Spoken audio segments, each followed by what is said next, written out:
And good afternoon, everybody. Welcome to Mackenzie Stadium here in Holyoke, Massachusetts in the Pioneer Valley. It is time for Valley Blue Sox baseball here on the NECBL Broadcast Network. It's game one of a two-game doubleheader here in the Valley this afternoon and evening as the Blue Sox welcome in their Northern Division rival, the Sanford Mainers. Alongside Ryan Zimmerman, I'm Dan Ball. Thanks so much for making us a part of your Sunday afternoon. Adams takes his lead off first. Here's the pitch. It is hit in the air towards center field. Coming in on it is Colin Matthews. Slides, and he makes the catch. Fantastic play in short right center field by Colin Matthews to pick that one up off of the grass, robbing Ryan Turen, and that is the first out here in the second inning. Feet. He's been working hard. The pitch is grounded first base side. Scoop there by Constantine on the dive throw on to first in time. A great play there by Constantine defensively to backhand that ball and pick it out of the dirt. Flips onto Jackson's feet, and that will do it for things here in the top half of the second inning. A leadoff walk is squandered by the Mainers. We head to the bottom half of the second inning here. Little John continues to take big leads off second base. Sterling Hayes positioned right behind him. The 1-1, a fastball grounded between first and second into right field, a base hit. Little John around third. Howie's throw to the plate is cut off. The Blue Sox have the game's first run on a Carter Williams single. 14th RBI of the season for Carter Williams, and he takes that offering from Darren Williams and pulls it right between that hole in first and second. Cody Littlejohn was off with the pitch. With there being two outs, he scored without a problem. Williams sets. Williams on the move as Lockwood Powell hits one to right field. Nick Howie on the run. It's off his glove. It'll get all the way to the wall. Williams will score easily. Lockwood Powell holds up at second base. A quick 2 runs with 2 outs for the Blue Sox. They lead it in the bottom of the third. It's going to be ruled a double for Griffin Lockwood Powell. He picks up another RBI. And he's really started to heat up here in the second month of the season. Had a tough go getting used to that wooden bat, but he takes one the other way from... A chance for more insurance. The next one to a slider, grounded to third. Jack Van Mortal takes it to the bag for one, on to first, just in time, a double play.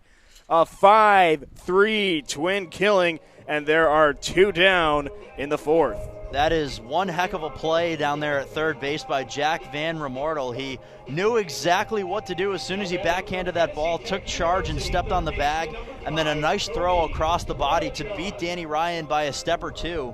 So just like that, first and second and nobody out becomes a runner on second and 2 out, and Darren Williams is 1 more out away of getting out of this jam. The 2-0, a line drive over the glove of Travis Holt into center field, a base hit. Turen stops at second. But the first 2 men to hit have both reached for the Mainers in the top of the fifth.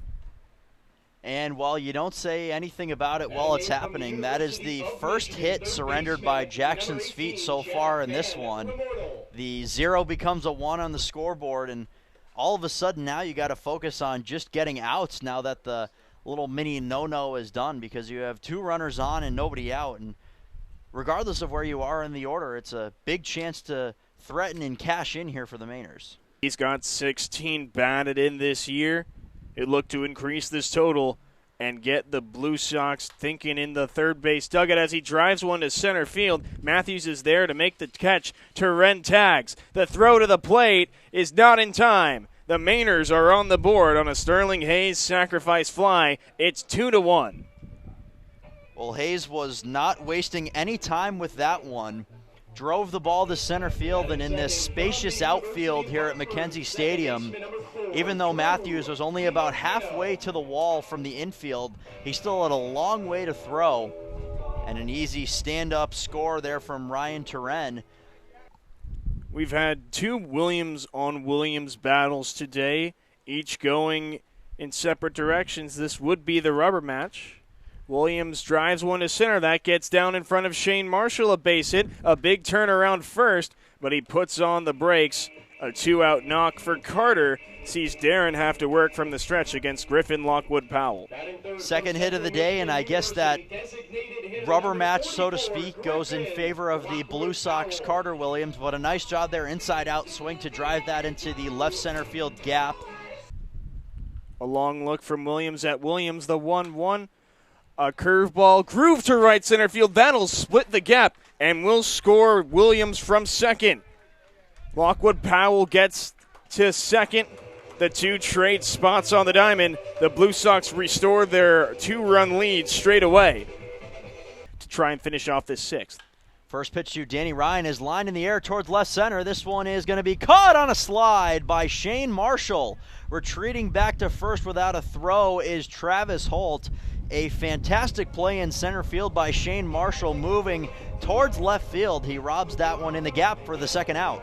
That's Shane Marshall's speed on full display. We've seen it on the base pass. Now we're getting a close-up look of his ability to play a Gold Glove caliber center field. He was sprinting after that ball like a man possessed and got there in plenty of time to make a nice sliding catch. Off with the pitch is Travis Holt. The pitch is a strike. Throw down to second is in time. Nice throw from Ryan Turen. He got rid of that one quickly. And Travis Holt is out number 3 on the base paths to end things here in the 6th inning. One hit for the Blue Sox. They strand no one. We head to the 7th and final inning. It's last call for the Sanford Mainers. They trail the Blue Sox 3-1 in the NECBL Broadcast Network and 104.3 FM, 1220 AM, The Ledges. 3-2 pitch coming here is hit high in the air towards left field, chasing Williams back. He's got it sized up, and he makes the catch. A complete game one-hitter for Jackson Sweet here in Game 1 of the doubleheader, and the Valley Blue Sox take Game 1 by a score of 3-1 over the Sanford Mainers here at home. We'll take a break and wrap this one up right here on the NECBL Broadcast Network and 104.3 FM, 1220 AM, The Ledges.